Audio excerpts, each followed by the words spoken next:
Audio Jungle.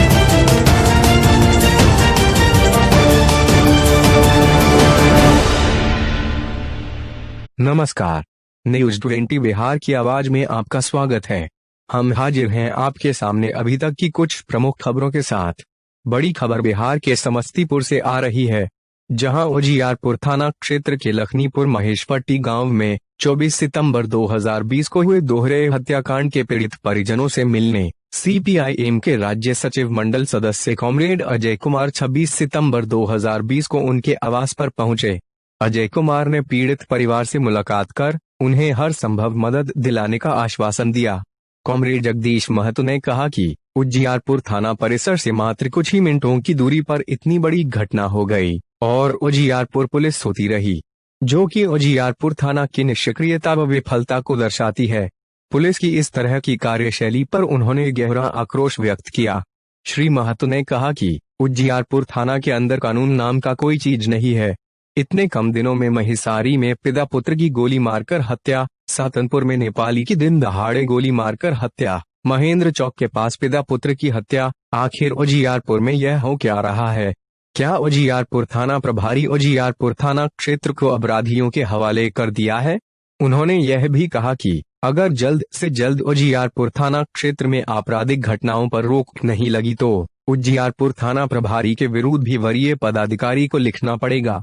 Comrade Ramashray Mahato ने इस हृदय विदारक घटना का घोर निंदा करते हुए स्थानीय पुलिस प्रशासन से पीड़ित परिवार को सुरक्षा देने, घटना में शामिल नामजद अभियुक्तों की अविलंब गिरफ्तारी करने की मांग की है। वहीं बिहार सरकार से घायलों को समुचित इलाज की व्यवस्था करने, मृतक के आश्रितों को 10-10 लाख रुपया मुआवजा देने की भी मांग की गई है। मौके पर सीपीआईएम जिला मंत्री रामाश्रय महतो, खेमयू के जगदीश महतो, मदन सहनी, हरिचरण पासवान, भारत की जनवादी नौजवान सभा डीवाईएफआई के अशोक कुमार पुष्पम, फूलेश्वर सिंह, मोहम्मद साहिबली सहित दर्जनों ग्रामीण सोशल डिस्टेंस का पालन करते हुए मौजूद थे। अभी तक के लिए बस इतना ही। कुछ देर बाद हम फिर हाजिर होते हैं कुछ अन्य खबरों के साथ। तब तक बने रहिए बिहार की आवाज के साथ। नमस्कार। किसको कर रहे थे? भाई को। तो आ गया तो ठीक, नहीं तो भाई को बोलना, समझे? हमसे बात करेगा, हमारा नंबर मिल जाएगा मदन जी के पास। वो जो है सो घटनास्थल पर गए और वहाँ जो है लखनीपुर महेशपट्टी में जो दोहरे हत्याकांड हुई है, जिसमें पिता पुत्र की हत्या बहुत ही निर्ममतापूर्वक की गई है, वह एक हृदय विदारक घटना है। उसके परिवार के सदस्य जो है वहाँ पर जाने के बाद काफ़ी दहशत में है और हम समझते हैं कि उन लोगों का कहना है कि यहाँ पर जो है सो माने काफ़ी हम लोगों को जो है सो दहशत में है, डर के हम लोग ज़िंदगी जी रहे हैं और अभी तक कोई पुलिस प्रोटेक्शन उनको नहीं मिला है और वो सुरक्षा की मांग कर रहे हैं।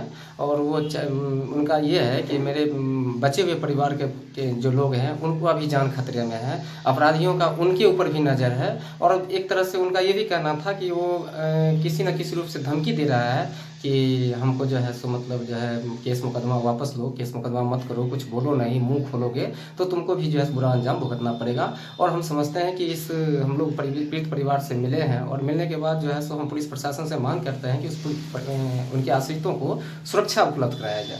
प्राइमरी चीज़ ये है कि जो घटना घट गई उसका अनुसंधान करके दोषी जो है उसको गिरफ्तार करे और सख्त से सख्त सजा दिया जाए और जो घायल हैं जो डीएमसीएच में है उसका जो है सरकारी स्तर पर जो है समुचित इलाज हो और पीड़ित परिवार को जो है 10-10 लाख रुपया मुआवजा और उसके आश्रितों को एक सरकारी नौकरी दिया जाए।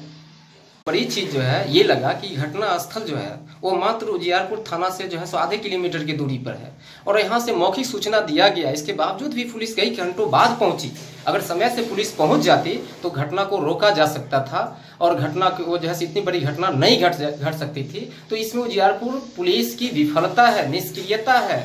और इतना ही नहीं, उजियारपुर थाना प्रभारी का जो है सो हमेशा जो उनका सरकारी मोबाइल है वो हमेशा बंद रहता है या क्या नाम है उसका, नेटवर्क क्षेत्र से बाहर रहता है। आखिर क्या बात है कि मोबाइल हमेशा व्यस्त रहता है या नेटवर्क क्षेत्र से बाहर रहता है? उजियारपुर में कई घटनाएं घटी है, मैसारी का घटना घटा है, मैसारी में सरेआम जो है सो गोलीकांड हुआ, सातनपुर की घटना घटी है और इसके बाद जो है सो महेशपट्टी में घटना घटी है और इस पर जो है सो पुलिस प्रशासन एकदम हाथ पर हाथ रख के बैठा हुआ है। आखिर ये पुलिस प्रशासन क्या उजियारपुर की जनता को अपराधियों के हवाले कर दिया है, अपराधियों के भरोसे छोड़ दिया है, अब अपराधियों के रमूकन पर जीने के लिए छोड़ दिया है? इसलिए हम लोगों को यह भी मांग है कि उजियारपुर पुलिस जो है है इस पर जल्दी से जल्दी सख्त कार्रवाई करे, अन्यथा हम लोगों को जो है मजबूर होकर के जो है उजियारपुर पुलिस प्रशासन के खिलाफ जो है बड़े पदाधिकारी के खिलाफ जो है लिखना पड़ेगा, उसके खिलाफ भी जाना पड़ेगा।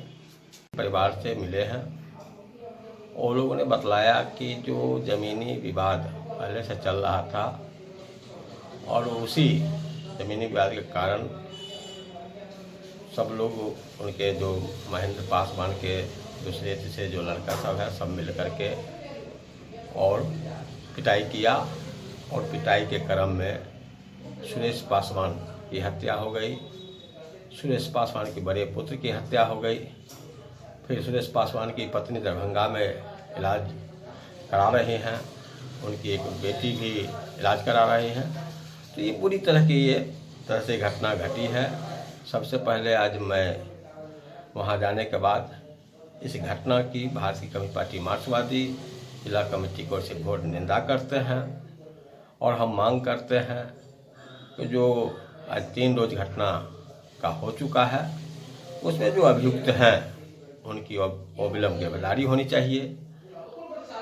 उनका आज जो लोग बतलाए हैं बार बार उन लोगों को धमकी मिल रहा है। सुरेश पासवान के जो बच्चे हैं पुतौ हैं उन लोगों को तो फिर इस सबको हम मार देंगे। तो हमारा मांग है कि जो उस परिवार को सुरक्षा मिलना चाहिए। बहुत ही निर्धन है, बहुत गरीब है, भूमिहीन है। उनको 10 लाख रुपया का हम मांग करते हैं तो उसके पारिवारिक जीवन सुधारने के लिए। और चौथी हम मांग करते हैं कि जो दरभंगा में जो इलाज वो करा रहे हैं उनको मुफ्त में इलाज होना चाहिए।